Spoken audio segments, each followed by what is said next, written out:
Prime minister youth skill development programme आहे हिन दफ़े 23 अरब जो इहो प्रोग्राम लॉन्च थियो आहे। सिर्फ़ ऐं सिर्फ़ गवर्नमेंट जो हिकिड़ो प्रोग्राम त इट्स अ बिग इन्वेस्टमेंट। मुंहिंजो जेको वॾे में वॾो हिसो आहे न उहो अॻियां यूनिवर्सिटीज़ जे थो वञे। जेकॾहिं तव्हां वधीक खां वधीक सीट ॾिसंदव न उहे यूनिवर्सिटीज़ खे मिलियल आहिनि। हिकिड़ो क्वेश्चन मार्क आहे, अगरि 4 साल जी डिग्री में या 6 साल जी डिग्री में ॿार यूनिवर्सिटी मां नथो निकिरे त छा उन प्रोग्राम मां उहो ॿार निकिरंदो?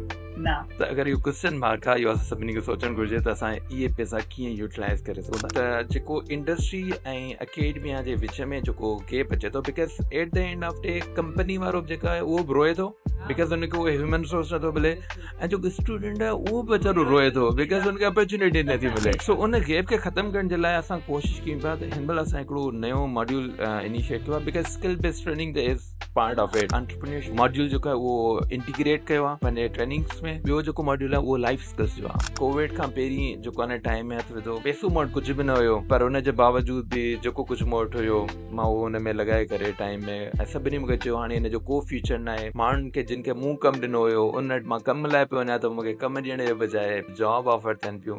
अनफॉर्चुनेटली हुन खे असां रिसोर्सिस ॾिनो आहे, पर उहे असां सां उन तरीक़े सां नथा जुड़नि because we are not doing for our self, we are doing for the society. लेकिन ज़ाहिरी ॻाल्हि आहे असांखे पंहिंजो सर्वाइवल बि ॾिसणो आहे। असां पाण सर्वाइव कंदासीं त असां कंहिंजे लाइ सर्वाइवल जी पोज़ीशन में ईंदासीं।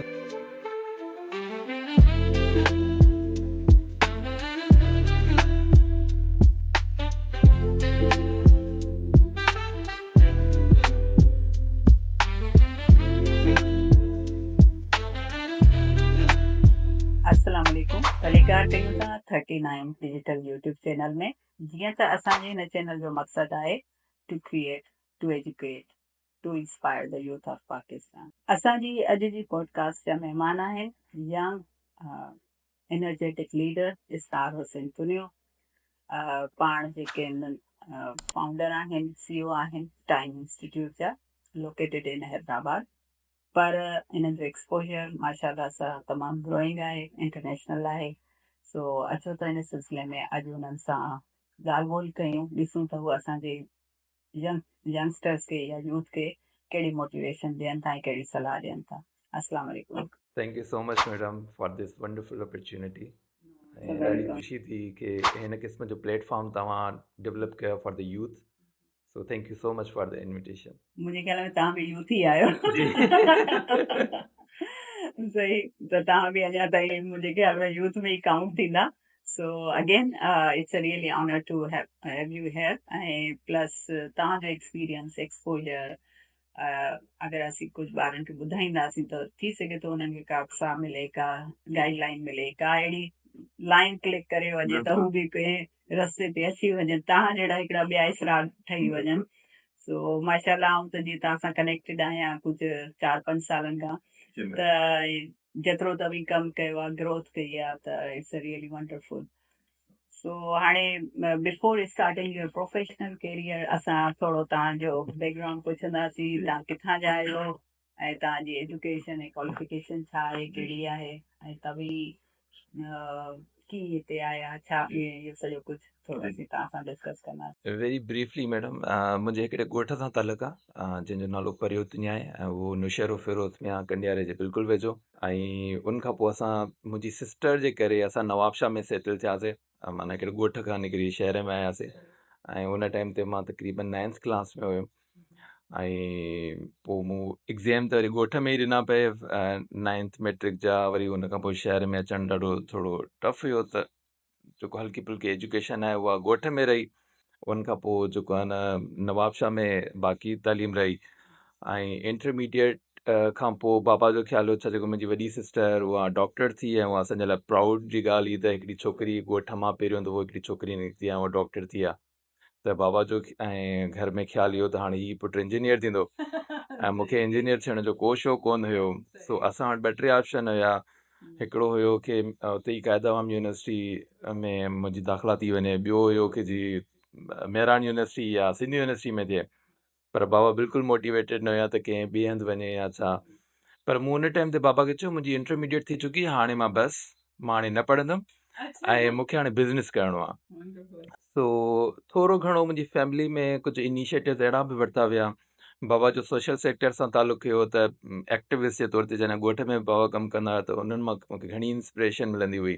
उन कम में मूंखे मज़ो ईंदो हुयो त हा हीउ ॾाढो ज़बरदस्त क़िस्म जो कमु आहे। बाद में कुझु टाइम खां पोइ बाबा खे जंहिं महिल रियलाइज़ थियो त वाक़ई में ही जेको आहे न इंजीनियरिंग या कंहिं, पोइ बाबा मूंखे चयो तूं why don't you go for Karachi ऐं हुतां तूं BBA कर।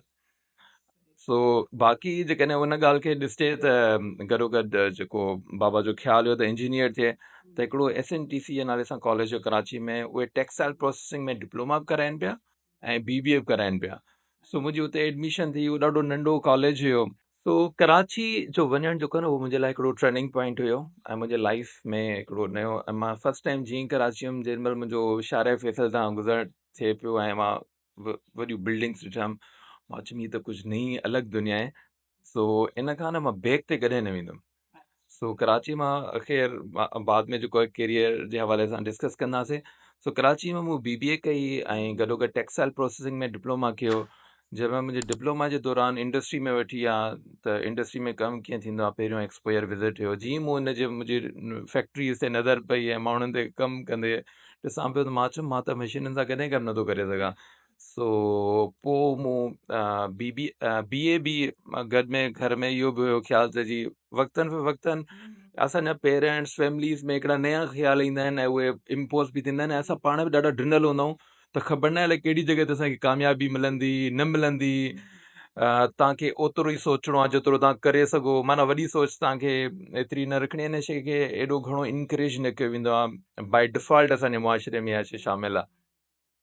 सो उन दौरान मूंखे इहो ख़्यालु आयो की न हाणे मूंखे थोरो पंहिंजो पाण खे एक्सप्लोर करणु घुरिजे। पोइ BBA जे दौरान ई मां डिफरेंट जॻहनि ते एक्सपो सेंटर में वॉलंटियरली कमु करण जे लाइ अपॉर्चुनिटी मिलंदी हुयूं त वॉलंटियरली वेंदो हुयुमि। पर जेकॾहिं मूंखे लॻंदो हुयो त जेका दुनिया क्लासरूम में असांखे मिले थी, उन खां ॿाहिरि, क्लासरूम खां ॿाहिरि बि हिकिड़ी दुनिया आहे ऐं उते बि इलाही क़िस्म जा टीचर्स मौजूदु आहिनि। So why don't we explore that two.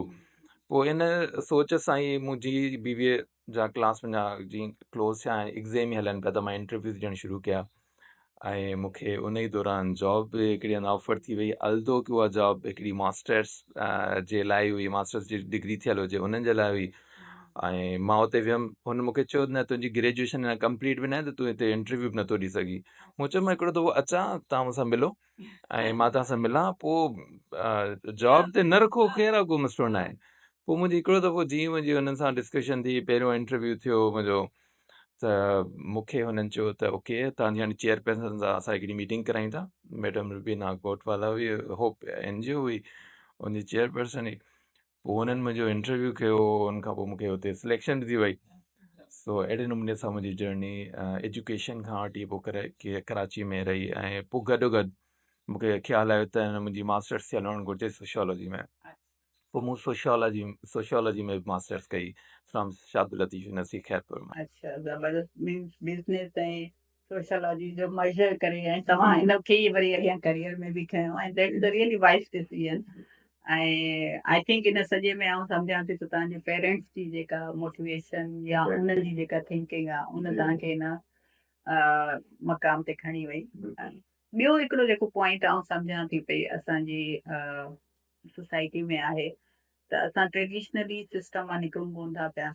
त दैट्स अ रियली गुड कि तव्हांजे पेरेंट्स जेको आहे तव्हांजे बाबा इन तरफ़ सोशल तरफ़ हुयो या तव्हांखे हिन तरफ़ मोटिवेशन ॾिनी। इहो ॾाढो इनकरेजिंग हूंदो आहे त तव्हांजा पेरेंट्स, तव्हांजी फैमिली जेको आहे न तव्हांखे सपोर्ट करे। ऐं बाबा इलाही सपोर्ट कई, अम्मी बि इलाही सपोर्ट कई, बिकॉज़ पहिरियों पुटु हुजे न त उहो माउ जे लाइ बि ॾाढो ॾुखियो हूंदो आहे त हुनखे ॿाहिरि कढणु। ऐं जेॾी महिल मां उतां निकितमि घर मां, त मतिलबु मां इहो सोचे करे निकितमि त घर हाणे हरू भरू घर वापसि न आहे वञिणो। इवन मोकलुनि में बि माना हरू भरू घर में स्पेंड टाइम न आहे करिणो, ॿाहिरि ई करिणो आहे ऐं सिखणो आहे ऐं कुझु अॻिते निकिरणो आहे।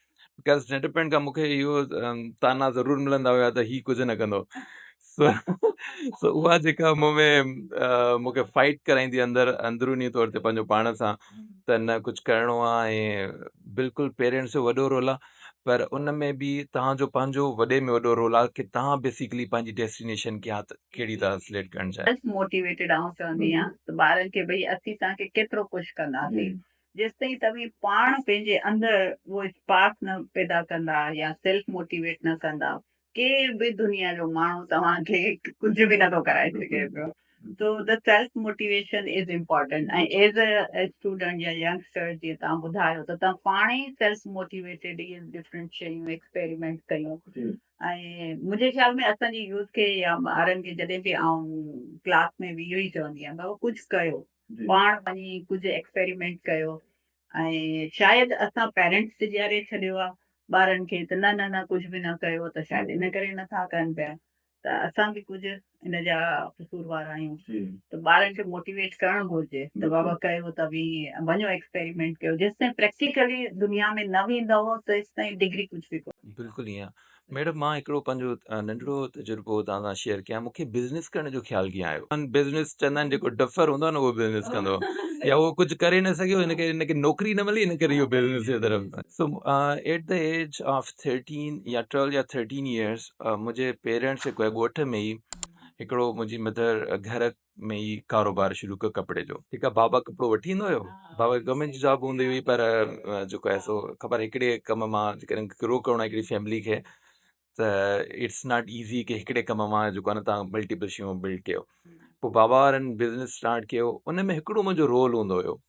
असांखे कपिड़ो जेको आहे न उहो असांजे ॻोठ में बि खपंदो हुयो ऐं प्लस में पाड़े वारा जेके ॻोठ हूंदा हुयो उन्हनि जूं मायूं अची करे असांजे घर मां कपिड़ो खणी वेंदियूं हुयूं. त मुंहिंजो हिकिड़ो कमु हूंदो हुओ त हिकिड़ो मां ॾिसंदो हुयुमि कपिड़ो मेरापुर मां असां खणी वेंदासीं. मां बाबा सां गॾु ईंदो हुउमि बाइक ते. उन पूरे प्रोसेस मां गुज़रियुमि ऐं उन सां गॾो गॾु जेको रिकवरी वारो कमु हूंदो न बिकॉज़ ॻोठनि में जेको कमु कपिड़ो सेल थींदो उहो उधार ते थींदो आहे या सीज़नल कमु थियो या बकरे जी ईद थी त उन ते त रिकवरी वारो जेको कमु हुयो न उहो मुंहिंजो हुयो. त उन टाइम ते उहो चैलेंजिंग कमु हुयो ॾाढो. त रिकवर करणु पैसो कंहिंखे का शइ ॾियणु ॾाढी सवली हूंदी आहे, उनखां पोइ वठणु ॾाढी ॾुखी हूंदी आहे. त उन दौरान मूंखे लॻंदो त मुंहिंजी ट्रेनिंग उहा थी वई. न मुंहिंजे ख़्याल में त इहो त तव्हांजे पेरेंट्स तमामु वाइस थी थियनि पियो त पाण सां गॾु उन्हनि तव्हांखे खयो. ठीकु आहे, अक्सर असीं चवंदा आहियूं न ॿार सुता पिया हुजनि न कनि असीं कयूं पिया हू छो कनि, पर दैट्स द गुड थिंग. ऐं शायदि असांजे ॿारनि खे असां एज़ अ पेरेंट्स पंहिंजनि ॿारनि खे ई मोटिवेट कयूं त नंढा ई बिज़नेसिस कयो, हिक ॿिए जी हेल्प कयो या मतिलबु कुझु बि त उन सां एक्सपेरिमेंट थी वेंदो तव्हांखे त तव्हां में पोटेंशियल आहे की न आहे. ॾिसो न तव्हां देन दैट लिंक्स यू की मां उतां खां मूंखे पोटेंशियल जी ख़बर पई त आउं करे सघां थो.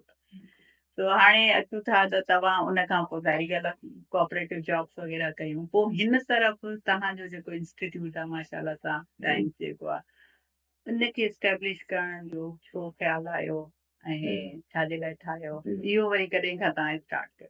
अच्छा मैम, उन खां पहिरीं मां थोरो छा करे जेके नौजवान आहिनि उहे ज़रूरु इन स्टोरी मां इंस्पायर बि थींदा. मां जॾहिं कराची में ॿुधायो तव्हांखे त मूंखे एज़ अ रिसर्च एसोसिएट जी जॉब मिली त कुझु टाइम खां पोइ मां उहा जॉब छॾे ॾिनी. जॾहिं उहा जॉब छॾी बिकॉज़ माण्हू जेको आहे न इन टाइम ते न केरु तव्हांखे गाइड न कंदो आहे त बेसिकली प्रोफेशनल लाइफ में कीअं हलिणो आहे या इदारनि जूं कहिड़ियूं मजबूरियूं हूंदियूं आहिनि या इदारा कीअं फंक्शन कंदा आहिनि या उन कहिड़ियूं लिमिटेशन्स हूंदियूं आहिनि. त मूंखे पंहिंजे स्टाफ खे चयो जीअं असांजी सैलरी थोरी आहे ऐं हेॾां होॾां त मां मैडम सां ॻाल्हायो. मां चयुमि स्टाफ जी सैलरी थोरी वधायो ऐं त उन्हनि चयो न सैलरी वधंदी न. त मां ईअं अॼु जज़्बात में अची करे न माना ॿिए ॾींहं खां वञण ई बंदि करे छॾियो. त मूंखे फ़ोनूं बि आयूं त तूं वापसि अचु ऐं कमु कर, पर मां चयुमि न बसि हाणे मां न वेंदुमि. उनखां पोइ मां इलाही सारा धिका खाधा. पोइ मूंखे किथे जॉब ई न पई मिले ऐं सोचो की मां सोचे वियुमि त हाणे कराची इज़ इंटरनेशनल सिटी ऐं मूंखे पोइ ते न वञिणो. पर मजबूर आहिनि, मूंखे जॉब न मिली या जॉब जेके मिलनि पियूं त उन में मां जॾहिं मशवरो पियो कयां त मूंखे केरु उहा शइ एनकरेज न पियो करे. उन में घणा तजुर्बा थिया, कॾहिं उहो मौक़ो मिलंदो त उहो शेयर कंदासीं तव्हां सां. लेकिन शॉर्टली इहो थियो मूंखे वापसि नवाबशाह अचिणो पइजी वियो. वरी नवाबशाह में हिकिड़े हंधि हिकिड़ी NGO हुई उन में ई जॉब मिली. उन्हनि खे 2000 पघार ॾिनी पए. त उनखे बाबा चयो त 2000 तव्हांखे मां थो ॾियां. ठीकु आहे, उहा मूंखे बाद में ख़बर पई. ऐं 2000 जेको आहे न हिनखे तव्हांजो ऐं तव्हां हिन खां कमु वठो. सो 4000 जेको आहे न सो कुझु टाइम खां पोइ ख़ैरु उते मूंखे पघार जेका न कुझु मिली कुझु न मिली. पर मूंखे सिखण लाइ घणो कुझु मिलण जी कुझु कोशिशि थी. कुझु सुठनि एक्सपीरियंस सां कुझु जेको आहे न कुझु ग़लतियुनि सां कुझु ॿियनि जी ग़लतियुनि खां सिखण लाइ कुझु मिलियो. उते बि हिकिड़ो DO साहब हुयो, डॉक्टर साहब US मां PhD करे आया एग्रीकल्चर एक्सटेंशन में. उन्हनि चयो यार तो जहिड़ो छोकिरो न मूंखे पाण वटि खपे ऐं तूं मूंसां गॾु अची कमु कर. पोइ हुन मूंखे एग्रीकल्चर एक्सटेंशन डिपार्टमेंट में हिकिड़ो कंटीजेंसी प्लान जे तहत हिकिड़ी हुन पोज़ीशन हुई सिक्योरिटी गार्ड जी। ठीकु आहे, सिक्योरिटी गार्ड जी पोज़ीशन हुई। हाणे मूंखे हुनखे पघार त ॾियणी हुई 4,000, सो उहा मूंखे हुतां खां पोज़ीशन मिली सिक्योरिटी गार्ड बाय डॉक्यूमेंटेशन। मां हुते सिक्योरिटी गार्ड हुयुमि, पर बेसिकली मां उते DO जे लाइ हुनजी रिपोर्टिंग, हुनजी डॉक्यूमेंटेशन, इवन वीडियोज़ खे एडिट करणु, उन ते कमु करणु, उहो सॼो कुझु मां पियो कयां। इवन मूंखे उन ई दौरान मां हुनखे आइडिया ॾिनो, बिकॉज़ मूंखे कराची जो एक्सपोयर हुयो, काफ़ी सारियूं एक्सपो सेंटर में वञी करे असां वॉलंटियरली कमु कंदा हुआसीं। त मूंखे हिकिड़ो जेको मुंहिंजो विज़न हुयो उहो ब्रॉडर हुयो। त मूंखे उते खां ई मां हुनखे चयो तव्हां पंहिंजी वेबसाइट हुन लाइ ठारायो। त मूंखे पहिरियों जेको वेबसाइट ठाराइण जो ठीकु हुयो 20,000 जो मिलियो, जेका मूं वेबसाइट 5,000 में ठाराई। ऐं पर उहे पैसा मूंखे ॾाढा स्लोली माना ईअं करे मिलिया, पर मूंखे सिखण लाइ घणो कुझु मिलियो। न ॾिसो हाणे इन में तव्हांजी इन स्टोरी मां त मूंखे लॻे थो त जेको आहे ॿारनि खे चवंदी आहियां त बाबा नंढे खां नंढी बि जॉब आहे न, you have to accept it, भले वॉलंटियर बि। असल में हिन टाइम ते यंग हूंदा इंसान हूंदो आहे, तव्हांखे केरु पेर रखण जी जॻह ॾिए थो न, उहो बि थोरो आहे, त तव्हां छो जो हुन मां सिखंदा आहियो। ठीकु आहे, अगरि इन इन कंडीशन में ॿार सम्झनि त असां सिखण जे लाइ वञूं पिया, छो जो किथे एंटर थियण जे लाइ बि त तव्हांखे केरु अचे न वेलकम करे, या जेको मिले थो हुन ते शुक्र कयो, को मसइलो कोन्हे को पैसा जेको कैरियर जो शुरू वारो टाइम आहे न, उन में त तव्हांखे अर्निंग जो सोचणो न आहे, तव्हांखे अंडरस्टैंड करिणो आहे, साइकोलॉजी सोसाइटी खे सम्झणो आहे, बिज़नेस खे सम्झणो आहे, तव्हां पंहिंजी वैल्यू कीअं क्रिएट कराईंदो इनखे सम्झणो आहे। पोइ मूंखे नवाब शाह में जंहिंमहिल DO साहब वटि कुझु टाइम लाइ कमु कयो, त मूंखे न हिकिड़ो माण्हू हुते आयो हुन सां मीटिंग करण जे लाइ, डेफिनेटली गवर्नमेंट जे ऑफिसर सां माण्हू मुख़्तलिफ़ मीटिंग ते, हिकिड़ो सन्हड़ो सो, मां बि सन्हड़ो ई हुयुमि, पर उहो हिकिड़ो पतलो सो हिकिड़ो माण्हू वेठो हुओ। हुन चयो मां सोशल मोबिलाइज़ेशन ऑफिसर आहियां ऐं मां इस्लामाबाद खां आहियां, सिंधी हुयो नौजवान। सो मां चयुमि अच्छा इस्लामाबाद खां, मां चयो तव्हां पोइ छा ते आहियो? चई मां जहाज़ ते आहियां। मां चयो वाह, मां जहाज़ जो ख़र्चो कंहिं भरियो? सो चई मां पाणी मुंहिंजे इदारे वारनि भरियो ऐं मां हिते मीटिंग करणु आहियां। त मूंखे न ओॾी महिल ख़्वाहिश थी, मां चयुमि यार मतिलबु अहिड़ो टाइम कॾहिं मिलंदो, माना इहो दौर कॾहिं ईंदो। त मां कुझु टाइम खां पोइ जीअं मुंहिंजी मास्टर्स सोशियोलॉजी हले पई, या मुंहिंजा एग्ज़ाम हुया, एग्ज़ाम जे दौरान ई मुंहिंजो हिकिड़ो इंटरव्यू, हिकिड़े ॾींहुं मुंहिंजो पेपर हुयो ऐं पेपर ॿिए ॾींहं ते इंटरव्यू हुयो। त हाणे सभिनी चयो तूं एॾे वॾे इदारे में इंटरव्यू ॾियण थो वञी, तोखे नौकिरी हुई कान मिलंदी, ऐं हरूभरू जेको आहे न पेपर ते को फ़र्क़ु पवंदई। ऐं मां चयुमि पेपर कहिड़ो हिते कहिड़े तरीक़े थो थिए। सो ख़ैर मां जेको आहे न जीअं तीअं करे मां वञा थो इंटरव्यू जे लाइ। इंटरव्यू लाइ वियमि त 500 माण्हुनि जा इंटरव्यूज़ थियनि पिया, ऐं असांखे राति थी वई हुते इंटरव्यू जे हुन में। त मूंखे न जीअं मां इंटरव्यू लाइ निकितमि त हुते जेके माण्हू वेठा हुया न, उन सभिनी चयो लॻे थो तुंहिंजी सिलेक्शन थींदी। सो उन पूरे जेको इंटरव्यू वारो फेज़ हुयो, हिकिड़ी नई ऑफिस ते जाम शुरू में इस्टेब्लिश थिए पई हिते पोइ, उन में मूंखे एज़ एन जॉब ऑफर थी। पहिरीं त मुंहिंजो एक्सपीरियंस थी चुको हुयो, पर उहो इदारो नेशनल लेवल जो हुयो, ऐं मूंखे उन दौरान ॿियूं बि ऑफर्स जॉब जूं हुयूं, पर मूं चयो न, पर हिते पोज़ीशन नंढी हुई। मूं कोऑर्डिनेटर जे लाइ अप्लाई कयो हुयो, ऐं मुंहिंजे पहिरीं इंटरव्यू में कोऑर्डिनेटर जी सिलेक्शन थी वई। पर नेक्स्ट इंटरव्यू में CEO जंहिंमें मुंहिंजी एज ॾिठी, त हुन चयो त हीउ त नंढो आहे, सो अञा मास्टर्स में कंप्लीट न आहे। त हुननि चयो असांजी रिक्वायरमेंट आहे त तव्हांजी मास्टर्स बि कंप्लीट न आहे, अञा तव्हां नंढा आहियो, त तव्हां इंटर्नशिप जे लाइ अचो, 3 महीननि जे पोइ तव्हांखे प्रोमोट कंदासीं। 3 मंथ्स जी इंटर्नशिप में मां चयुमि ओके ठीकु आहे, मां एक्सेप्ट थो कयां। मां जाम शुरू में हुयमि, पहिरीं मुंहिंजी ट्रेनिंग थी इस्लामाबाद में 15 डेज़, हितां मां बुखार वारी सूरत में हुयुमि, इलाही बुखार हुयो, पर मां चयुमि न, मूंखे ट्रेनिंग मिस न करणी। अम्मी चयो तूं हिते हुअसि। सो पर पोइ बाद में सभिनी चयो त न ठीकु आहे, वञणु घुरिजे हिनखे। पोइ मां इस्लामाबाद में मुंहिंजी 15 खां 18 डेज़ जी ट्रेनिंग थी। उनखां पोइ असां हिते जाम शुरू में उहो हिकिड़ो प्रोजेक्ट इम्प्लीमेंट करिणो, बेनज़ीर भुट्टो शहीदी चलवन प्रोग्राम जो, उहो पहिरीं फेज़ हुयो, ॾाढो ज़बरदस्त कामयाबु प्रोजेक्ट रहियो। पोइ मूं हिते साल खनि तक़रीबन टाइम स्पेंड कयो, ऐं CEO विज़िट ते आयो। CEO जब मैं विज़िट ते आयो, मुझे ट्रेनिंग जे तरीक़ेकार खे ॾिठो, ट्रेनिंग खे ॾिठो, चई आप जैसे लड़के की तो हमें इस्लामाबाद में ज़रूरत है। त इन दौरान मां हिकिड़ो दफ़ो ट्रेनिंग मुंहिंजी कराची में थी, त मूंखे कंहिं चयो त मां इंटर्नशिप करे आहियां उन ई इदारे में, ऐं उते हर कंहिंखे अपॉर्चुनिटी न मिलंदी। मां छा जे करे ज़ैबस इस्लामाबाद में हुयुमि, त इन करे मूंखे उहा अपॉर्चुनिटी मिली। त मां चयुमि यार ख़बर न आहे असांखे कॾहिं अहिड़े क़िस्म जी अपॉर्चुनिटी मिलंदियूं। दिलि में हुन टाइम ख़्वाहिश कई की इहा शइ, जेको चवंदा आहिनि सोच तव्हांजी वॾी हुजे ऐं ख़्वाहिश रखो, सो उन ई इदारे में मूंखे साल खां पोइ इंटर्नशिप जी ऑफर थी वई। मूं चयो बहितरीनु। पोइ हुते मूं 6 महीना थी विया, मूंखे अञा प्रमोशन न मिली, मूंखे साल थी वियो, मूंखे प्रमोशन न पई मिले। पर ख़ैर मूंखे हुननि इस्लामाबाद जी ऑफर कई। मां चयुमि दैट्स अ वंडरफुल अपॉर्चुनिटी, मां त इहो ख़्वाबु ॾिसां पियो त मां इस्लामाबाद वञा, मूंखे हुते कमु करण जो मौक़ो मिले। पोइ मूंखे इस्लामाबाद में उन्हनि घुरायो, मूंखे ऑफर चयनि हाणे तूं हे प्रोजेक्ट जो इंटर्न, ठीकु आहे, तूं साल हुते स्पेंड कयो आहे, हाणे तूं 6 महीना रेगुलर इंटर्न थींदे। मां चयुमि ओ माय गॉड। अच्छा, उते प्रोजेक्ट अलाउंस बि मिले पियो, उहो प्रोजेक्ट अलाउंस बि ख़तमु थी वियो। सो मां चयुमि इहो त ॾाढो टफ जेको आहे न, पर मां चयुमि न, हाणे मूंखे हार न आहे मञणी, गिव अप न आहे करिणो, हिकिड़ो टाइम मानी खणणी आहे, को मसइलो न आहे। पोइ मां ईअं करे, पोइ मूंखे हिकिड़ो पॉज़िटिव शइ इहा हुई त मूंखे ट्रेनिंग जो एक्सपीरियंस हुयो, त हुन मूंखे हर वक़्तु ट्रेनिंग में एंगेज रखियो, त मुंहिंजे रहण जो ऐं मानी खाइण जो बंदोबस्तु अक्सर तौर ते ॿाहिरि ई थी वेंदो होटल्स में। सो ईअं पोइ कमु शुरू कयो। उनखां पोइ 2012 में मूंखे पहिरियों इंटरनेशनल ट्रिप मिलियो, ऐं मां as a junior programme officer जे तौर ते हुते मुंहिंजी प्रमोशन थी 18 महीननि जे इंटर्नशिप खां पोइ। It was a very tough time. ऐं मां वाइस सिंध जो छोकिरो हुयुमि, सिंधी हुयुमि, त अक्सर तौर ते मूंखे इहो बि चवंदा हुआ त तूं सिंधी लॻी नथो, तूं सिंध जो आई कोन, तूं हुजी आहे त पहिरीं जीअं मां घर वञिणो आहे। सो मां चयुमि न, अहिड़े क़िस्म जी इहा परसेप्शन ग़लति आहे, पर समहाउ उनजी परसेप्शन इहा ठीकु बि हुई। सो पोइ मूंखे अपॉर्चुनिटी मिली, पहिरीं मां उते वियुमि, पोइ मूंखे कहिड़ी जॻह ते मां चयुमि हाणे ॿिए हंधि बि किथे वञा। पोइ मां ईअं सोचियुमि भई त मूंखे किथे न ॿिए हंधि बि ॿाहिरि वञणु घुरिजे, त मां पंहिंजे कुलीग सां ई डिस्कस पे कयो त हाणे मुंहिंजी न दिलि थी चए मां कंहिं ॿिए मुल्क बि वञा। पहिरियों मुंहिंजो मुल्क श्रीलंका जो विज़िट जो हुयो। उनखां पोइ मूंखे नेपाल जो ट्रिप मिलियो, उहो हिकिड़े कंहिं ॿिए इदारे जी तरफ़ खां हुयो, उन्हनि सां गॾु हिकिड़ी अपॉर्चुनिटी मिली। पोइ यूरोप, पोइ रस्ता हिकिड़ा क़िस्म जा खुलिया। 2013 में जॾहिं मां इटली मां कमु करे हिते वापसि आयुमि, मुंहिंजो हिकिड़ो सुठो रोल रहियो।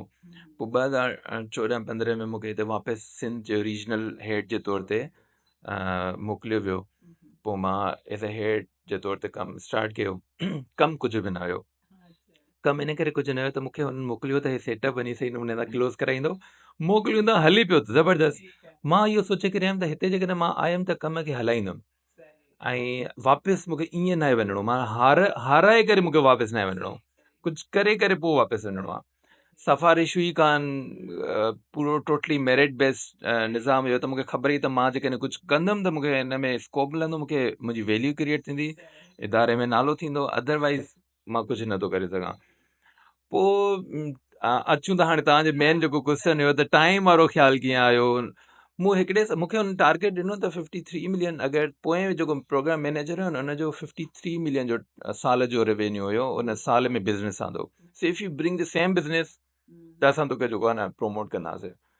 मूं हुन साल 85 मिलियन जो कमु, बल्कि it was nearly overall it was nearly 100 million जो कमु जेको आहे न आंदो, पर 85 हुन साल में। त पोइ मूं चयो हाणे मुंहिंजी प्रमोशन, ठीकु आहे, मां कुझु बि तव्हांखां कंहिं बि घुरां नथो, मां सिर्फ़ु ऐं सिर्फ़ु प्रमोशन। सो मुंहिंजी ॾाढी घटि सैलरी हुई, माना सैलरी खे त मां फोकस ई न पियो कयां न। पोइ मूंखे US जो ट्रिप बि मिलियो उन दौरान, ऐं मूंखे प्रमोट कयो वियो as a senior programme officer जे तौर ते। पोइ कुझु टाइम खां पोइ वरी मूंखे पंहिंजे हिकिड़े मैनेजर हुयो, हुन हिकिड़ो शइ चई तूं एतिरो कमु छाजे लाइ थो करीं, तोखे एक्स्ट्रा पैसा थोरी था मिलनि जो तूं एतिरो कमु थो करीं पियो। त उनखां पोइ कुझु टाइम खां पोइ वरी मां जॾहिं छा, की कमु मां सॼो हिते पियो कयां, हेड ऑफिस में सिर्फ़ु मूंखे रिपोर्टिंग करणी हुई, उते का क़िस्म जी का सपोर्ट न हुई। माना इवन जेके पैसा बि हिते ऑपरेशनल एक्टिविटीज़ खे हलाइण लाइ मिलंदा हुआ, उहे बि ॾाढो डिले करे मिलंदा हुआ। इवन वेंडर्स जेको आहे न उहो तबाही करे छॾींदा हुआ। पर उन जे बावजूदि मुंहिंजो पंहिंजो ख़्यालु हुयो त बहितर इहो आहे की गिव अप न कयां ऐं मां इन सिस्टम खे हलायां। पर कुझु टाइम खां पोइ हुननि मूंखे वापसि चयो, साल खां पोइ। अच्छा, मूं हिन जी 1.5 एकड़ ज़मीन बि वठी छॾी हिन टाइम जे दौरान, हिकिड़े साल जे दौरान, जेका हाणे त 100 मिलियन जी आहे, पर मां हुन टाइम ते तक़रीबन 10-15 मिलियन जी ज़मीन उहा वरिती। सो उनखां पोइ मूंखे हुननि चयो की हाणे तूं वापसि इस्लामाबाद अचु। मां चयो वापसि इस्लामाबाद छो, हाणे त अञा मां जेको आहे न हिनखे हिकिड़ो ग्रो पियो कयां, ऐं डिफरेंट तरीक़नि सां बिज़नेस ऐं मुख़्तलिफ़ इदारनि खां। पहिरीं छा थींदो, हिकिड़ा फिक्स इदारा हूंदा, उनखां बिज़नेस ईंदो हुयो, उहे पार्टनर ई इदारा हूंदा। जंहिं मां आयुमि त उहो मल्टी सेक्टोरल ऐं मल्टीपल डिफरेंट ऑर्गेनाइज़ेशन खां बिज़नेस अचणु शुरू थी वियो। सो उहो हुननि जो ट्रस्ट हुयो, CEO जो मतिलबु ट्रस्ट हुयो हुन टाइम ते, ऐं उन शइ खे असां ग्रो बि कयो। पोइ वरी मूंखे जॾहिं हिननि इस्लामाबाद घुरायो न, मूं चयो हीअ त कमु ॾाढो I am at the wrong place. So 2017 में मूं टाइम खे सोचो कि मूंखे हिनखे स्टेब्लिश करणु घुरिजे। उन टाइम मुंहिंजे लाइ ॾाढी टफ सिचुएशन हुई। आई वॉज़ इन ट्रॉमा कि हुन मूंखे वापसि इस्लामाबाद घुराइनि पिया ऐं हेतिरो मां हिकिड़ी विजन जे तहत हिकिड़े शइ खे खणी पियो हलां। ऐं थियो ईअं कि उहो साल खां पोइ जेको मां सेटअप स्टेब्लिश कयो न, उहो सॼो ख़तमु थी वियो। ऐं उन खां पोइ मूंखे वरी ॿीहर हिते सिंध में मोकिलियो वियो। ऐं 2017 में मां उन टाइम खे मां इनिशिएट न पियो कयां, छाजे करे कॉन्फ्लिक्ट ऑफ इंट्रस्ट जे हुन में वञे पियो। त मां पियो चाहियां जेसिताईं मां प्रॉपर या त रिज़ाइन करे ख़तमु कंदुमि पोइ वेंदुमि। तो इस्लामाबाद में तो मुंहिंजो हिकिड़ो बॉस हुयो, ॾाढो ज़बरदस्त माण्हू आहे। उन मूंखे चयो, न ही स्टार्ट तुमने छोड़ के नहीं जाना, बस पहले मैं छोड़ के जाऊंगा उसके बाद तुमने छोड़ना है। पर ख़ैर उन चक्कर में मूंखे पाण ई इदारे वारनि किक आउट कयो इन 2020 जस्ट बिफोर कोविड 20 हिकिड़ी पूरी साज़िश जे तहत। ऐं उहे कामयाबु थिया उन साज़िश में, पर थैंक्स टू देम कि उन्हनि इहा साज़िश कई ऐं मां टाइम में जेको आहे न पंहिंजो हथु विधो ऐं टाइम इज़ ग्रोइंग अल्हम्दुलिल्लाह। पोइ मूं 2020 में कोविड खां पहिरीं जेको आहे न टाइम में हथु विधो ऐं कोविड अची वियो, सभु सेटअप बंदि थी वियो, सभु शयूं बंदि थी वियूं। पर मां हिकिड़ो ॾींहुं बि ऑफिस खे छॾियो कोन ऐं मूं उन दौरान ई कमु करणु शुरू कयो। कुझु वॉलंटियर एक्टिविटीज़ हुयूं, पैसो मूं वटि कुझु बि न हुयो, पर उन जे बावजूद बि जेको कुझु मूं वटि हुयो मां उहो उन में लॻाए करे टाइम में। ऐं सभिनी मूंखे चयो हाणे हिन जो को फ्यूचर न आहे। माण्हुनि खे जिन खे मूं कमु ॾिनो हुयो उन वटि मां कम लाइ पियो वञा त मूंखे कमु ॾियण जे बजाए जेको आहे न जॉब ऑफर थियनि पियूं। पर कुझु इदारनि पोइ मूं ते ट्रस्ट कयो, हुन मूंखे कमु ॾिनो ऐं उतां खां पोइ आहिस्ता आहिस्ता कमु हलणु शुरू थी वियो। बल्कि उन कोविड जे दौरान ई असां 112 नौजवाननि खे अपॉर्चुनिटीज़ क्रिएट करायूं। असां हिते गवर्नमेंट ऑफ सिंध जी जेकी डिस्ट्रिक्ट एडमिनिस्ट्रेशन आहे उन वटि हिकिड़ो प्रॉब्लम हुयो त कोविड-19 जो डेटा हुयो उहो पूरो मैनेज न पियो थिए। त उनखे असां तक़रीबन 10 मिलियन जो डेटा आहे उहो पूरो क्लीनिंग खां वठी उनजी पूरी मैनेजमेंट, पूरो डेटा सेंटर असां पाण वटि टाइम में इस्टेब्लिश कयोसीं ऐं उहा पूरी डेटा असां हिते मैनेज कई कोविड-19 जी जेका डेटा हुई। ऐं डिस्ट्रिक्ट एडमिनिस्ट्रेशन जी सपोर्ट की फ्री ऑफ कॉस्ट। असां पाण क्राइसिस में वियासीं, तहरीक इदारो वाज़ नॉट जनरेटिंग एनी रेवेन्यू, छाजे करे जो टाइम ई अहिड़े क़िस्म जो हुयो। हिन ज़बरदस्त जर्नी तव्हां ॿुधाई ऐं बाक़ी असां तॾहिं खां ई तव्हां सां कनेक्ट थियासीं। 2020 में पाण जी मुलाक़ात थी, 2019 खां असां स्टार्ट वरितोसीं शायदि। ऐं कॉन्ग्रेचुलेशन, तव्हांजो टाइम माशाल्लाह ग्रो करे पियो ऐं तव्हांजी एक्टिविटीज़ बि तमामु ज़बरदस्त हलनि पियूं। त हाणे तव्हां थोरो ॿुधाईंदा त तव्हांजे टाइम सेंटर में छा छा थिए पियो ऐं कहिड़ी कहिड़ी एक्टिविटीज़ आहिनि, जीअं असांजा ॿार अगरि तव्हां सां कनेक्ट कनि त उन्हनि खे तव्हां कहिड़ी फैसिलिटी या सपोर्ट ॾींदा? असां हिकिड़ी शइ मूं एक्सपेरिमेंट कई हुई त हमेशह ड्रीम बिग, जेको आहे न ऑलवेज़ ड्रीम बिग। मूंखे माण्हू कॾहिं कॾहिं चवंदा आहिनि यू आर क्रेज़ी, तूं सभिनी खे पाण जहिड़ो थो सम्झी ऐं तूं सम्झी त सभु जेके न तो वांगुरु हूंदा। मां चवां थो मां कंहिंखे पाण जहिड़ो नथो सम्झां, मां सभिनी खे पंहिंजो पाण खां मथां थो सम्झां। आई बिलीव कि जेको माण्हुनि में पोटेंशियल मां ॾिसंदो आहियां, अगरि उहो सिर्फ़ु पंहिंजी सोच खे मथे कनि त सभु कुझु करे सघंदा। 2007 में मैम मुंहिंजे बाबा हिकिड़ो इनिशिएटिव वरितो, SSTP जे नाले सां हिकिड़ी वॉलंटियर ऑर्गेनाइज़ेशन ठाही। त उन टाइम ते मां बि उन में पंहिंजो स्टार्ट थियणु शुरू थी वियुमि कमु कंदे। त मूं एशियन डेवलपमेंट बैंक खे ईअं लिखी छॾियो त तव्हांजो गोल ऐं असांजो गोल ॾाढो पाण में मैच थो करे। सो मूं वटि को रिसोर्स न हुया, को तजुर्बो न हुयो, कुझु बि न हुयो। मां हिकिड़े पंहिंजी बुनियादनि ते हुनखे ईमेल करे छॾी त एशियन डेवलपमेंट बैंक जे कंट्री हेड या डिप्टी कंट्री हेड जेको आहे न मूंखे लेटर मोकिलियो त असां तव्हां सां गॾिजी कमु कंदासीं। ही वेबसाइट ते ई ऐं हिते वञी तव्हांखे कंसल्टेंट्स जेको आहे न, पर मूं वटि एक्सपीरियंस न हुयो, एक्सपर्ट न हुयो ऐं मूं वटि रिसोर्स बि न हुया, पैसो ज़रूरी आहे। सो उहे मूं वटि कुझु बि न हुयो त मां हुनखे परस्यू न करे सघियुमि हुन लेवल ते। पर जेकॾहिं हुनखे मां कयां कुझु टाइम खां पोइ त शायदि हुनजी बि रिज़ल्ट कुझु ॿियो थिया। पर मूंखे एक्सपीरियंस हासिलु करण जे लाइ हिकिड़ी जॉब जी तरफ़ वञिणो पियो। सो टाइम में न मूं हिकिड़ी शइ सोची, छा करे मां जॾहिं जॉब बि कयां पियो तॾहिं मां हिकिड़ी शइ सोची त मूंखे न कुझु अहिड़ी सर्विस ॾियणी आहे जो उते हिकिड़ी वैल्यू क्रिएट थिए। मुंहिंजो अल्हम्दुलिल्लाह काफ़ी इंटरनेशनल लेवल जे पार्टिसिपेंट सां बि कमु करण जो मौक़ो मिलियो आहे। दुनिया जे 99 मुल्क जे माण्हुनि सां मुंहिंजो एक्सपोयर रहियो आहे हिन महिल ताईं। सो मूंखे पर उन जेको एक्सपोयर आहे न, मूंखे घणो कुझु ॾिनो ऐं उन मां घणो कुझु सिखियो। उन टाइम ते मूंखे हिकिड़ी शइ फील थी त जॾहिं मां पंहिंजो इदारो इस्टेब्लिश कंदुमि त उहो नौजवाननि जो इदारो हूंदो, नौजवाननि जे लाइ हूंदो ऐं असां हिकिड़ो बाय डूइंग हिकिड़ो एग्ज़ाम्पल क्रिएट कंदासीं उन नौजवाननि जे लाइ, ताकी उन्हनि जी इहा ट्रेनिंग थिए ताकी हू प्रोफेशनल जॾहिं इंडस्ट्री में अचनि त उनखे पहिरीं खां सॼी ख़बर हुजे बाय एक्सीडेंशियल कुझु बि एक्सपोयर हासिल न कनि। सही, जेको तव्हां स्ट्रगल कई त उहो उन खां बची वञनि। बिल्कुलु, त टाइम जेको आहे न हिकिड़ी pattern time is totally different. ऐं माण्हुनि खे कॾहिं कॾहिं नया ईंदा आहिनि न त उनखे हिन ॻाल्हि सम्झ में न ईंदी आहे त हे कहिड़े क़िस्म जा आहिनि, बिकॉज़ हुनजो यूजुअली ओहिड़े क़िस्म जो एक्सपोयर न हूंदो आहे। त या इवन जेका मूंसां टीम हूंदी आहे त मां कोशिशि कंदो त उन्हनि खे बि अहिड़े क़िस्म जो जेको मुंहिंजो एक्सपोयर आहे उहो सेम उनखे बि एक्सपोयर हुजे ताकी उहे इन लेवल ते अची करे कमु करे सघनि। बिकॉज़ जेकॾहिं मां अकेलो कमु कंदुमि मां अकेलो कुझु नथो करे सघां। मूंखे मूंसां गॾु लीडर्स खपनि जेके उन सॼे विजन खे खणी हलनि।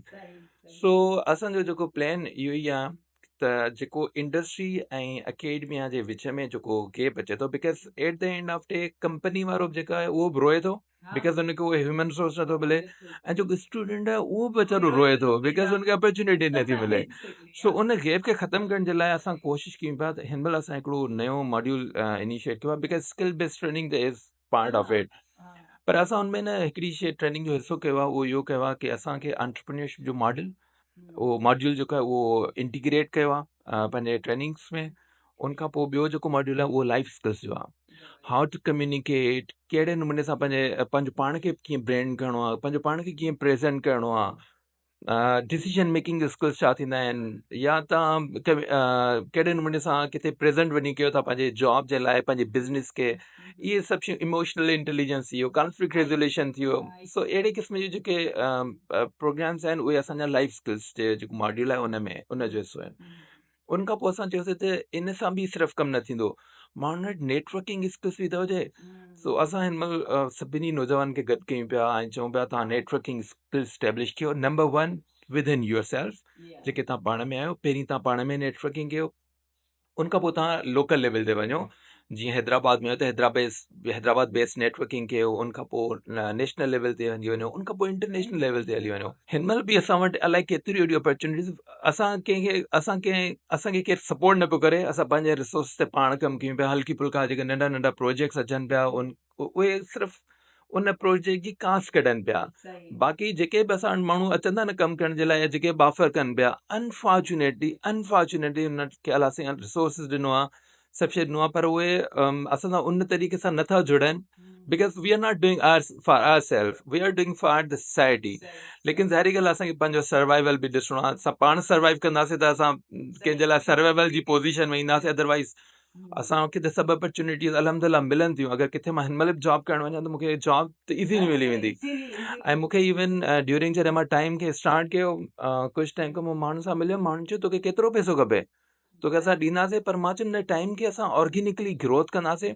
अगरि केरु असां सां ईअं अची सपोर्ट करे थो कंहिं बि हवाले सां, त की असां हिन नौजवान खे तव्हां ट्रेनिंग करायो, उनजे बदिले में तव्हांखे सर्विस ॾींदासीं।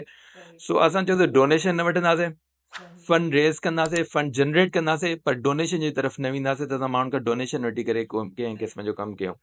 पर जिन माण्हुनि खे प्रोजेक्ट्स बि ॾिना पियो त उनमें unfortunately commission base, kickbacks, अहिड़े क़िस्म जूं शयूं असांखे घणियूं हर्डल क्रिएट कनि थियूं। It's very difficult to work.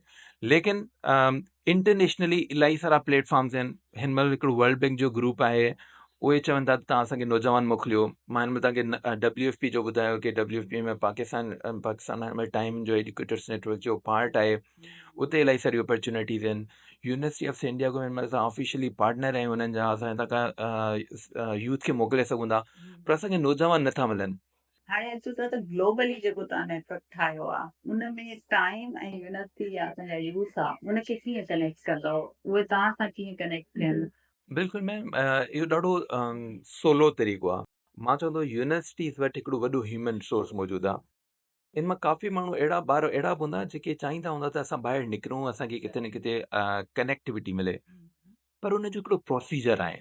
ठीकु आहे। नंबर 1 असांखे जो ॾिसो, हितां जेकॾहिं किन बि नौजवान खे मोकिलियूं था, अगरि उहे नौजवान पंहिंजो ख़र्चो पाण बर्दाश्त कनि था, त एटलीस्ट 2 मिलियन त हुनजो किथे न वियो न, जेकॾहिं हुते किथे ॿाहिरि इंटरनेशनल प्लेटफॉर्म ते वञी पंहिंजो आइडिया खे प्रेज़ेंट कंदा, उहे बि जनरेट थींदा, उहो बि मसइलो न आहे। पर सिर्फ़ु ऐं सिर्फ़ु नौजवाननि खे उन ट्रेनिंग वारे प्रोसेस मां हिकिड़ो दफ़ो गुज़रणो पवंदो, ताकी उहो जंहिंमहिल ॿाहिरि वञनि त घटि में घटि 75, जेकॾहिं $2,000 या $5,000 पंहिंजो पाण ते इन्वेस्ट कंदा, $75,000 त कम अज़ कम खणी अचनि, या $20,000 त पाण सां गॾु खणी अचनि।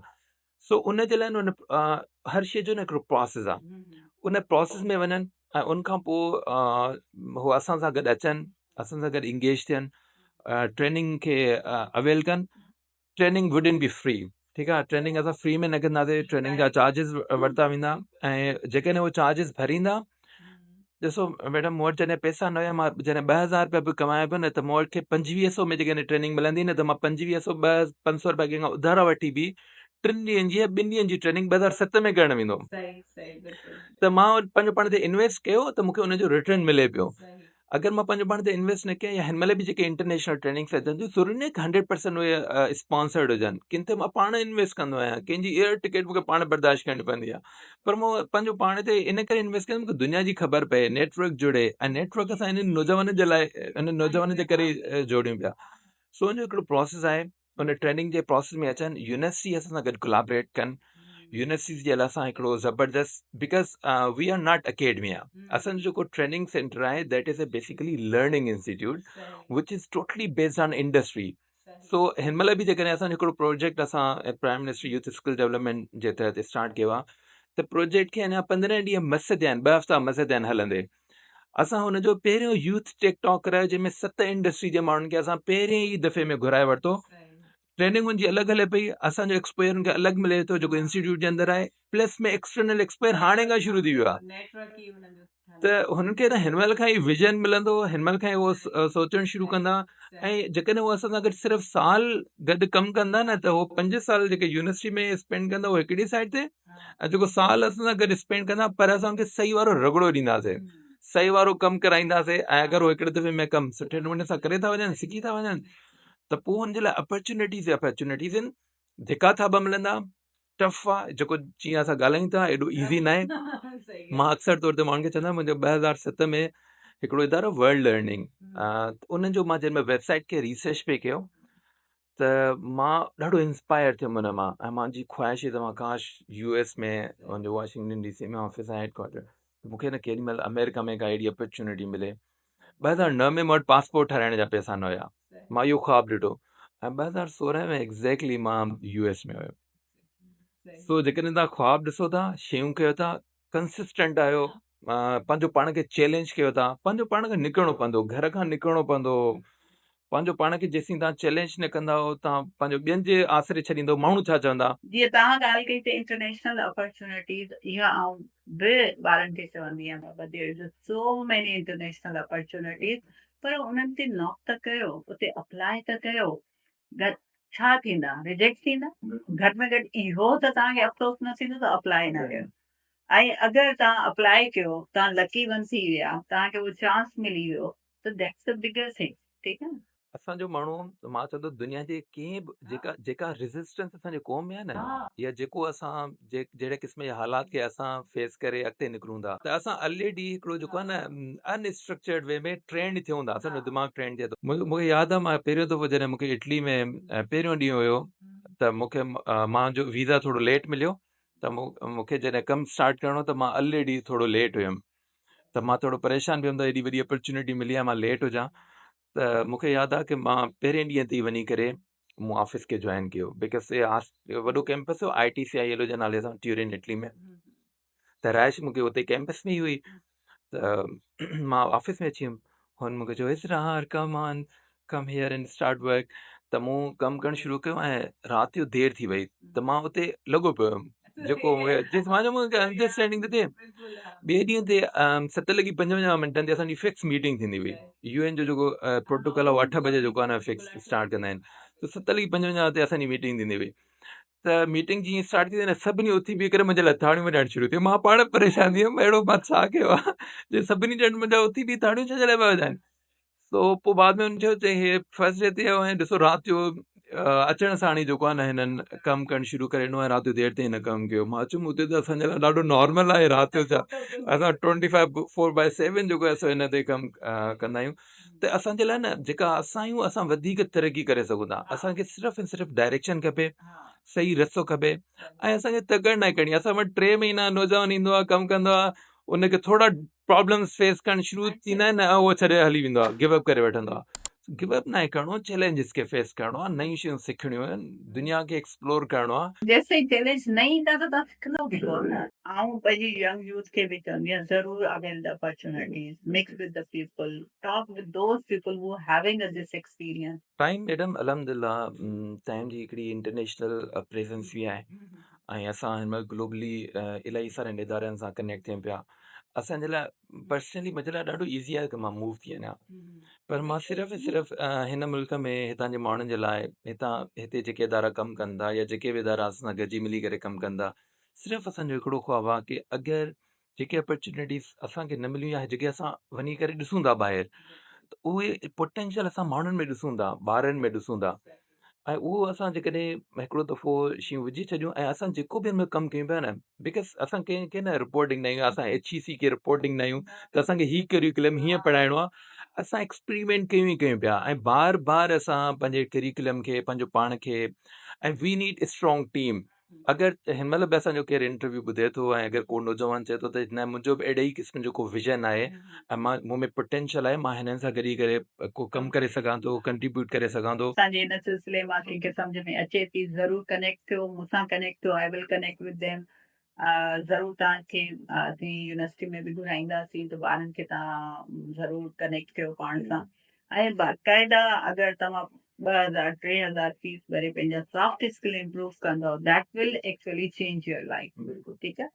छो जो कम्युनिकेशन इज़ इम्पॉर्टेंट, ठीकु आहे। तव्हांजी पर्सनैलिटी, कम्युनिकेशन, एवरीथिंग उन सां ई तव्हांखे अॻियां, छो जो स्किल बाद में केरु पुछंदो तव्हां खां। हिन महिल असांजा IT सेंटर हलनि पिया डिफरेंट केंट एरियाज़ में, कराची में, हैदराबाद में, छो वरी बदीन में बि असां ओरिएंटेशन्स कयूं आहिनि, हाणे पनो ते जो बि आहे। हिकिड़े वॾे इदारे सां असांजो इहो कमु हले पियो, मां इदारे जो नालो नथो खणां, पर उन्हनि सां न मुंहिंजी त का सलाम दुआ न हुई, मुंहिंजी त का हुन सां नेटवर्किंग न हुई कंहिं क़िस्म जो। पोइ मूंखे इहा अपॉर्चुनिटी कीअं मिली त मां उन्हनि खे ॿारनि खे या उते वञी करे उन ॿारनि खे असां ट्रेनिंग ॾियूं पिया ऐं हुतां जा ॿार ॾाढो ज़बरदस्त कंट्रीब्यूट बि कनि पिया। No, ज़ाहिरी ॻाल्हि आहे even उते बि I हिकिड़ो was the असां part of that ji program हाँ, and I was really surprised ऐं मूंखे एॾो उन ॾींहं ते, हालांकि मुंहिंजी तबियत ठीकु न हुई, but when I be there एॾो फ्रेश थी वियमि, हालांकि सॼो ॾींहुं असांजो लॻी वियो ऐं उतां ॿारनि जी मोटिवेशन या उन्हनि जा आइडियाज़ ॾिसी ऐं उन्हनि जी प्रेज़ेंटेशन ॾिसी, hats off to your team कि उन्हनि खे एतिरो ट्रेन कयो ऐं तमामु ऐं ज़बरदस्त सॼो प्रोग्राम जेको आहे न थियो। उहो तव्हांखे मां ॿुधायां, उहो जेको बि प्रोग्राम असां इहे कया पिया न, इहे प्रोग्राम जा पार्ट हुया ई न। असां उनखे माना उन लर्निंग जे दौरान, because when we conduct training we also learn behaviours, we also learn from the students, ऐं असां उन जे हिसाब सां पंहिंजो करिकुलम खे चेंज कंदा। उन में असां 4 मेगा इवेंट्स हिकिड़े महीने जे प्रोग्राम में करायासीं ऐं टोटल करिकुलम असां पूरो चेंज करे वरितोसीं। ऐं इहो जेको जंहिंमें तव्हां आया हुयो, इहो सिर्फ़ु 3 ॾींहंनि जी एक्सरसाइज़ हुई। 3 ॾींहंनि में ॿारनि एतिरो कुझु स्टैब्लिश करे वरितो, पंहिंजूं प्रेज़ेंटेशन्स पाण ठाहे वरितियूं। इलाही सुठो मूंखे लॻो त वीचारा, अच्छा ॿियो त हर एज ग्रुप जा हुया, त उहो बि सुठो लॻो मूंखे त भई इन लेवल ते कमु थियणु घुरिजे ॿारनि खे। त पोइ जॾहिं उहे ॿार यूनिवर्सिटीज़ में ईंदा त ज़ाहिरी ॻाल्हि आहे they will do something innovation in that. So असां मुंहिंजो जेको स्टोरी हुई उहा इहा हुई त बेसिकली मूं कीअं नेटवर्क उन माण्हुनि सां कनेक्ट कयो। त हिकिड़े इवेंट में मूंखे इनवाइट कयो वियो, मां हुन इवेंट में वियुमि ऐं मूंसां गॾु मुंहिंजी कोलीग बि हुई ऐं असां गॾिजी वियासीं इवेंट में। मां करिश्मा खे चयो, मां चयो हिते वेही करे न कुझु त ॻाल्हाइणो आहे।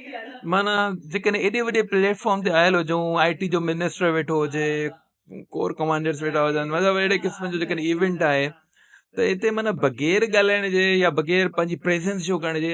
ऐं असां वियासीं, ज़ाहिरी ॻाल्हि हितां खां माण्हू जेकॾहिं कराची वञे थो, फ्यूल साड़े वञे थो, त माना कुझु न कुझु नेटवर्किंग जे लाइ वञे न, माना ईअं घुमण त न था वञूं, त घुमणो त आहे कोन। त जेका बि हिन महिल नेटवर्किंग कयूं पिया, हुन में घुमण वारो कॉन्सेप्ट जेको न अलॻि आहे ऐं सॼो कमु नेटवर्किंग ते आहे। त पोइ मूंखे न उते वेठे वेठे आख़िर में मां चयुमि हाणे हिन खे न हिकिड़ो क्वेश्चन जेकॾहिं कंदुमि, उहो ख़बर आहे जवाब कहिड़ा मिलंदा। पोइ मूं उते सिधो चयो, मां पंहिंजो इंट्रोडक्शन करायो, this is Srar Sindhunia, I am the CEO of the Institute of Management and Entrepreneurship.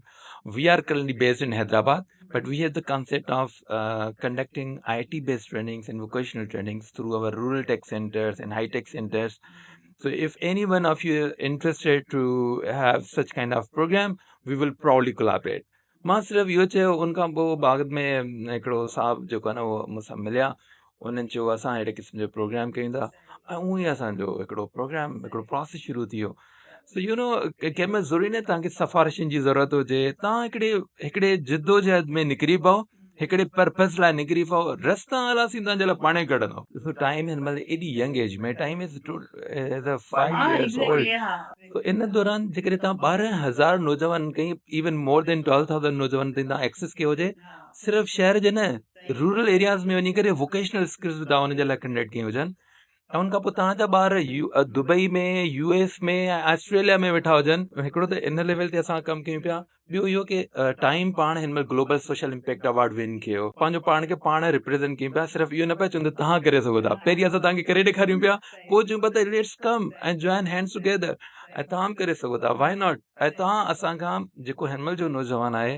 जेको यूनिवर्सिटी में आहे उनजे लाइ इलाही सारी अपॉर्चुनिटीज़ आहिनि बिकॉज पहिरीं अपॉर्चुनिटी 18 to 35 years वारनि लाइ हूंदियूं हुयूं हाणे उहे अपॉर्चुनिटीज़ 18 to 28 years वारनि जे लाइ ज़्यादा आहिनि सो उनखे अञा वधीक अचणु घुरिजे स्पेशली गर्ल्स जे लाइ त इलाही घणियूं अपॉर्चुनिटीज़ आहिनि सो उहे पंहिंजो पाण खे थोरो एक्सप्लोर कनि ऐं दुनिया में ॿाहिरि निकिरनि हालांकि ॾिसो त स्टेटिस्टिक वठो त 63-64% असांजी यूथ आहे इन ई ग्रुप जी आहे जेको तव्हां पिया चओ त 18 to 28 वारा ठीकु आहे ऐं उन में कॉम्पिटिशन बि इलाही आहे ठीकु आहे ज़ाहिरी ॻाल्हि आहे नंबर ऑफ पॉपुलेशन वधीक त कॉम्पिटिशन बि वधीक आहे त आउं अक्सर हुनखे चवंदी आहियां त अॻे इहो हूंदो हो त असां वटि 10 अपॉर्चुनिटियूं हूंदियूं हिकिड़े माण्हू जे लाइ या पंज हूंदियूं हथ में खणियो भई अलाह ॾाढो हेॾां बि वञो हेॾां बि वञो हाणे हिकिड़ी अपॉर्चुनिटी जे लाइ 100 माण्हू अक्सर तव्हां ॾिसो एडवर्टाइज़मेंट ईंदी आहे सीवीज़ ईंदियूं हिकिड़ी पोस्ट जे लाइ ठीकु आहे 100 माण्हू अप्लाई कंदा त कॉम्पिटिशन इलाही मल्टीप्लिकेशन थी वई आहे उनजे लाइ मूं वटि हिकिड़ो फार्मूलो आहे बिल्कुलु इहो त जेकॾहिं फार्मूलो उहो ॾियो जेकॾहिं तव्हां केरु विन करणु चाहे थो न ॾिसो जॾहिं बि तव्हां कंहिं शइ जे लाइ वञो न तव्हां दिमाग़ में इहो सोचे ई न वञो त तव्हां न कंदव हा दैट्स अ गुड थिंग ठीकु आहे सभिनी खां पहिरीं ॾिसो इंसानु हाराईंदो जेको आहे न उहो पंहिंजो पाण खां आहे माण्हू चवंदा आहिनि माण्हू हाराईंदा आहिनि या माण्हू जेके माण्हू हाराईंदा आहिनि अगरि जेकॾहिं ईअं हुजे न त जेके बि वॾा माण्हू थिया आहिनि न उहे सभिनी खां पहिरीं पंहिंजो पाण खे ख़तमु कंदा सो सभिनी खां पहिरीं पंहिंजो पाण खे जितराइणो आहे वंस तव्हां डिसाइड करियो त मूंखे जितणो आहे यू विल विन मैडम मां तव्हांखे सिधी सी ॻाल्हि ॿुधायां माण्हू ते असांखे चवंदा आहिनि सर्टिफिकेट ॾियो असां सर्टिफिकेट ॾेखारींदासीं मूंखे त हिन महिल ताईं किथे मां त दुनिया जी पूरी दुनिया घुमी आहे मां हिन महिल ताईं डिग्री न आहे कढाई मां डिग्री न आहे कढाई केरु पुछे तव्हांजी स्किल आहे तव्हांखे पंहिंजो पाण खे प्रेज़ेंट करणु अचे थो U have everything Degree needed when there is the academics matter या तव्हां एजुकेशन में वञो था त then degree certificates need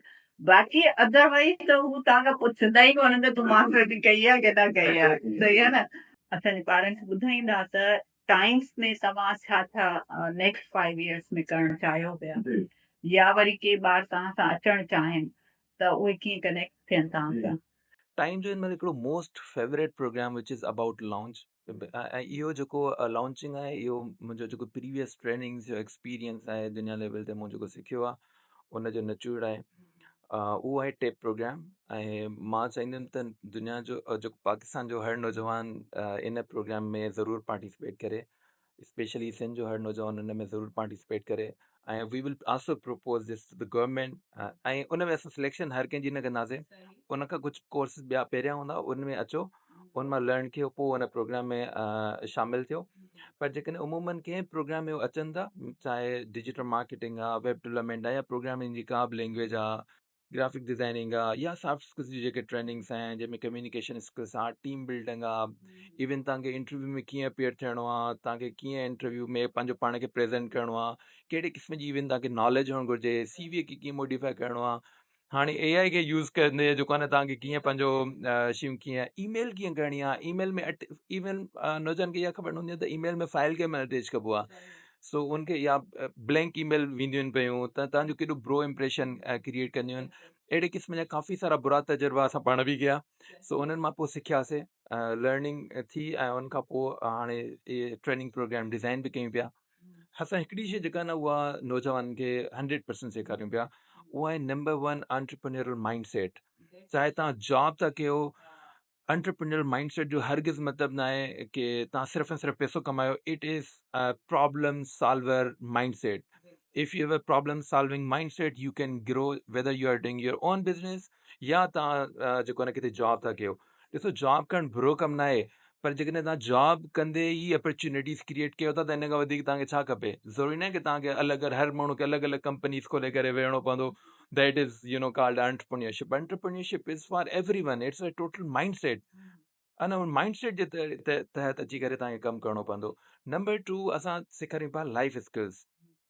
emotional intelligence छा आहे, कम्युनिकेशन स्किल्स छा आहिनि, टीम बिल्डिंग छा आहे, इहो हिकिड़ो स्ट्रक्चर्ड वे में असां हिकिड़ो प्रोसेस खणी पिया हलूं। I will be giving a tough time during our training programme. So उहो असां करायूं पिया। उन खां पोइ नेटवर्किंग स्किल्स लोकल लेवल ते, नेशनल लेवल ते, इंटरनेशनल लेवल ते जेका कराइणी आहे। ऐं उन खां पोइ असांखे जेको फाइनल में एग्ज़ाम त थींदो ई थींदो, because some stages we need कि असांखे इंडिकेटर जे तहत मार्क्स वग़ैरह ॾेखारिणा आहिनि। पर फॉर मी असांजे लाइ हुनजो जेको प्रोफाइल उन टाइम पीरियड में डेवलप थिए थो, असांजे लाइ उहो मैटर थो करे। ऐं उन प्रोफाइल जे तहत अगरि उहो असांजे क्राइटेरिया ते अचनि था त 100% we will be giving them opportunities through our platform. मतिलबु इन खां वधीक कहिड़ी गारंटी खणी सघूं था। हा, बस इहो त तव्हां ज़बरदस्त अपॉर्चुनिटी ॿारनि खे ॿुधाई आहे। ऐं आई होप कि after this podcast they will connect with U ऐं असां इनकरेज कंदासीं ॿारनि खे त ज़रूरु इहे अपॉर्चुनिटीज़ हासिल कनि। तव्हां सां गॾिजी कमु, जी मां त बिल्कुलु इहो थी चवां त गॾिजी कमु, बिल्कुलु लर्न बी एंड अर्न बी, ठीकु आहे न। बिल्कुलु इहो बिल्कुलु। ई मॉडल अगरि एडॉप्ट कंदा त they will successful one day. ऐं जेको हिन महिल फर्स्ट ईयर में आहे न, मां चयुमि this is the ideal time for you. Please तव्हां पंहिंजो पाण ते कंसंट्रेट कयो। ऐं मां यूनिवर्सिटीज़ खे रिक्वेस्ट कंदुमि त उन्हनि खे अकेडमी सां गॾोगॾु जेके उनजा सब्जेक्ट्स आहिनि उन सां गॾोगॾु इन में इनकरेज कयो। ॾिसो अनफॉर्चुनेटली मां हिकिड़ो प्रोग्राम जो तव्हांखे ॿुधायां थो, हवालो थो ॾियां। इन में केरु क्रिटिसाइज़ थींदो, पर इहा criticise just for the sake of learning आहे। ऐं असां पाण बि इन विषय मां सिखूं पिया। We are not perfect. ॾिसो हिन मुआशिरे जो असां पाण बि इक्वली हिसो आहियूं ऐं असां उन तरीक़े सां अफेक्टेड बि आहियूं ऐं असां पाण बि इन शइ खे इम्प्रूव करणु चाहींदा। इन करे असां इहो सॼो कुझु डिस्कस बि कयूं था। ॾिसो prime minister youth skill development programme आहे। हिन दफ़े 23 अरब जो इहो प्रोग्राम जेको लॉन्च थियो आहे, सिर्फ़ु ऐं सिर्फ़ु गवर्नमेंट जो हिकिड़ो प्रोग्राम। ऐं इट्स अ बिग इन्वेस्टमेंट। अच्छा, इन इन्वेस्टमेंट जो जेको वॾे में वॾो हिसो आहे न, उहो अॻियां यूनिवर्सिटीज़ ते थो वञे। जेकॾहिं तव्हां वधीक खां वधीक सीट ॾिसंदव न, उहे यूनिवर्सिटीज़ खे मिलियल आहिनि। अच्छा, हाणे हिकिड़ो क्वेश्चन मार्क आहे, अगरि 4 साल जी डिग्री में या 6 साल जी डिग्री में ॿारु यूनिवर्सिटी मां नथो निकिरे त छा उन प्रोग्राम मां उहो ॿारु निकिरंदो? न, ऑफ कोर्स। त अगरि इहो क्वेश्चन मार्क आहे, इहो असां सभिनी खे सोचणु घुरिजे त असां इहे पैसा कीअं यूटिलाइज़ करे सघूं था। अहिड़े क़िस्म जा अलाए केतिरा पैसा आहिनि। इवन इनकम सपोर्ट जेको आहे, दैट्स द रबिश मां त तव्हांखे फेडरल लेवल जो हिकिड़ो ॿुधायो आहे। ऐं असां पाकिस्तान में वॾो पैसो आहे। मोस्टली इहो ई चवंदी आहियां, बाबा बजाए हिननि खे सुमारे करे 10,000 20,000 ॾियण जी ज़रूरत न आहे। तव्हां हिननि जे लाइ अपॉर्चुनिटीज़ ठाहियो ऐं उते हिननि खां कमु करायो। हीअं तव्हां ॾिसो न, माण्हुनि में केॾी बुख जी मतिलबु लालच जी तमन्ना वधी वई आहे हाणे, ठीकु आहे, हर लिहाज़ खां। बिकॉज़ ऑफ दिस कि घर वेठे तव्हां हुनखे बग़ैर महिनत जे पैसा पिया ॾियो, छो पिया ॾियो तव्हां? ठीकु आहे, हा ॾियो डिज़र्विंग खे, जेके ट्रूली डिज़र्व कनि था, जीअं ऑर्फन्स आहिनि या बेवाऊं जेके नथियूं करे सघनि या को डिसेबल पर्सन आहे, that's the good thing. Government जो इहो हुजणु घुरिजे रुझान। जेके डेवलपिंग कंट्रीज़ आहिनि उहो उन ते घणो ई सपोर्ट कंदा आहिनि। बजाए इन जे हिकिड़ो नॉर्मल हटो कटो माण्हू हुनखे तव्हां 20,000 पिया ॾियो या माई खे ॾियो 20,000। असां मैडम हिकिड़ो non formal research based institute आहियूं। I can't say formal because we don't publish our everything because of limited sources. So असां छा पिया कयूं, असां हिन महिल कयूं पिया, पंहिंजा प्रोग्राम्स डिज़ाइन कयूं पिया ऐं वी ऑफर कि अचो त हिन तरीक़े सां कमु कयो। मूंखे यकीन कयो, मूंखे न हिते पाकिस्तान आर्मी में ॿिनि माण्हुनि खे मां ॾाढो एप्रिशिएट थो कयां। हिकिड़ो उहो जेको कोर कमांडो हुयो जिन असांखे कनेक्ट कयो पंहिंजो पाण सां, बिकॉज़ उनजो ॿार जेको आहे न ॾाढो हिकिड़े यूनिक तरीक़े सां ॾाढा डिसिप्लिन वे में कमु कनि पिया। ॿियो हिते GOC हुयो खटक साहब, उहे हाणे मूव करे विया आहिनि। पर जॾहिं उन असांजे प्रोग्राम्स खे एडॉप्ट कयो न, हुन असांखे एग्ज़ैक्टली सम्झी विया त कहिड़े नमूने सां ही बेसिकली चाहिनि छा था ऐं कीअं था कमु करणु वञनि। ऐं असां एॾो बेस्ट तरीक़े सां हिन महिल कमु करणु वञूं पिया। अगरि इहो असांजो प्रोग्राम इम्प्लीमेंट थियो, असां पाकिस्तान में बाक़ाइदा हिकिड़ो शोकेस करे सघूं था त look at the success of program. ही तरीक़ेकार आहे, ही स्ट्रक्चर आहे।